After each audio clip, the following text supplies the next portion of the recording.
खेले करे सीखे जमात दुआम। सबक नंबर 2 मुख्तलिफ हरकात और जिस्म की मुनासिब हालत। 2.1 मुख्तलिफ हरकात। आज हम जिस्म की मुख्तलिफ हरकात सीखेंगे। सामने की जानिब झुकना, जिस तरह तस्वीर में बताया गया है उसी तरह।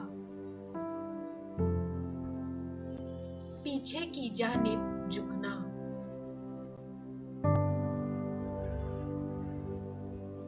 बाजू की सिमत झुकना,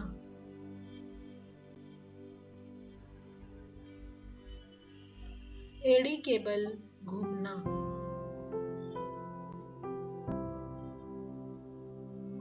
बल खाकर चलना,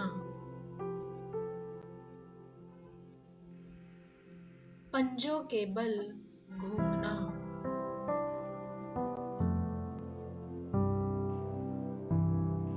दर्ज झेल हरकत अपनी क्लास में या घर पर अपने साथी या बहन भाई की मदद से करें।